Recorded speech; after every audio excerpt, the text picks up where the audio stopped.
There were a few more things I wanted to cover regarding the more advanced level of putting one of these guns together. Um, and that has to do with the receiver set.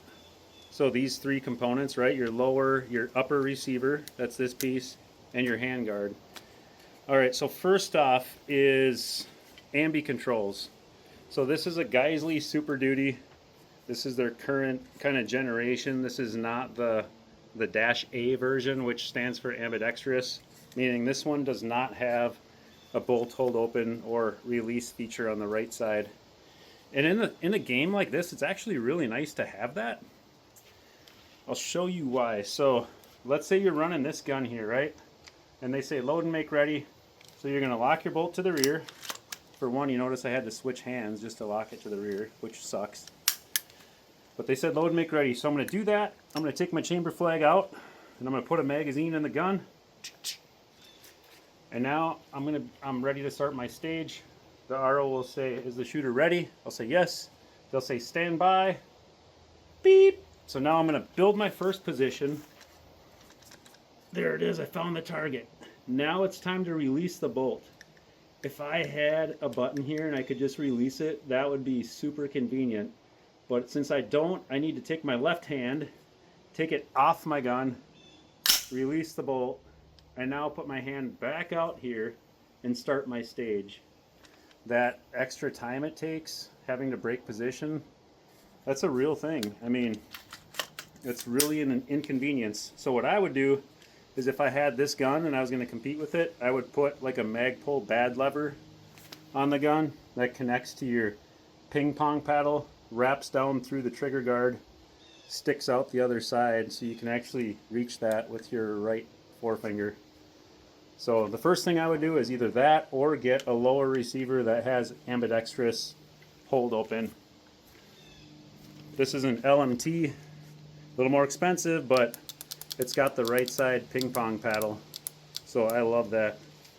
So the next thing that I'd look for in a receiver set would be that there's a tight fitment between the upper and the lower. These two takedown pins here are kind of what dictate how tight that is, as well as how these parts were machined. But like this LMT receiver set, there's almost no play. I think it's pretty important to have that for a precision rifle. I've heard a lot of people argue that it doesn't matter, it doesn't change anything, and I disagree. For me, I think it does matter. I think you could potentially be missing shots if things move right before the trigger breaks. And then the third thing I would look for in a receiver set would be a stiff upper receiver. Now you're asking, what does that mean? Well, have you heard about people talking about POI shift in these guns? What they're doing is they're shooting this gun, like say I'm laying prone with my bipod up here, how we're supposed to do it, and I'm shooting groups and I zero my rifle and everything's hunky-dory, right? Then I go to the match and I'm shooting off of a prop where now the gun is being supported by this location of the handguard instead of right here. They're noticing that they're gonna be like low, like their bullets are hitting low. And they're calling that the POI shift. And they're making assumptions that it must be because of the handguard, because it has to do with the handguard, right? Another way they test it, they zero their gun like this, and then they just simply move the bipod. They just stay laying prone, and then they shoot a group like this, and it's lower. They're like, oh, my handguard has POI shift. It's not the handguard, it's actually the upper receiver. So here, let me show you.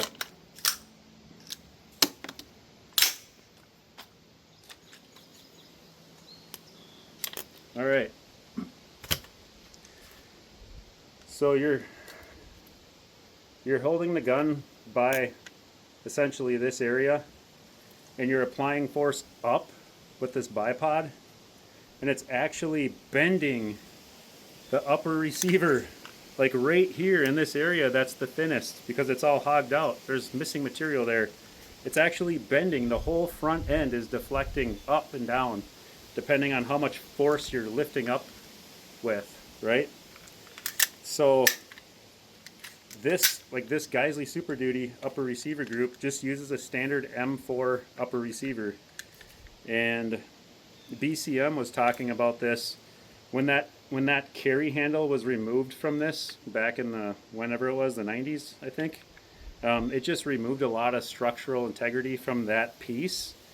And with a precision rifle, like, it's very important that that piece is very rigid, because, man, it's holding everything together. It's the bridge between everything forward of this and your scope. If that bridge isn't rigid and it can deflect, then you're going to see that POI shift. So what should you do? What should you buy to not have POI shift? Well, one thing is you could not worry about it, because the POI shift tends to be like 4/10 of a mil or 6/10 at the most, which is probably a couple MOA. And you only see it if you're really, you're shooting with your bipod out here and then you're shooting way back here. So you could live with it, you could test it and see how much your gun has. Or you could go to, like this again, this is the LMT. They have a monolithic upper receiver. So this is all one piece of machined aluminum. And the LMT tends to be a little bit more beefy right in this area. It's just got a little bit more material. So these don't deflect very much from what I saw, maybe 2/10 of a mil. Not to mention, I bridged this area with this Hawkins one-piece mount. I mean, look at this thing. It's like a brace, right? Big, chunky chunk of aluminum, 3-bolt clamp. I mean, that's just adding a bunch of structural reinforcement to that area. So with something like this thing doesn't have deflection. I don't know if you guys are familiar with a Mark 12 Mod 0 that had that PRI handguard, and it had that top rail that came back. Supposedly those don't have deflection, because you basically have a brace that's coming along the top and it's adding structural rigidity to the upper receiver. The one that I really want to try out is the BCM Mark II. That's the name of their upper. They basically added material around this area to reinforce the upper. They also added material right here. So in their video they talk about that. They say this M4 upper receiver is bendy, and they took a little material back from this area and brought it up front so that the entire thing still weighs the same. But yeah, you could either, like I said, buy one of those products, LMT, BCM, there's a few others, or you could try to bridge it, like this. Like maybe this mount here, the way this one's sitting, is kind of adding a little bit of help right here. But yeah, put some thought into it. I'm sure the industry is going to be changing that probably in the next couple of years, I'm guessing. Like maybe we'll see something from Geisley that, has more material in there. That would be sweet. Otherwise, like I said, just live with it, because it's not that big of a deal. So that's all I got for the receiver set, those 3 things.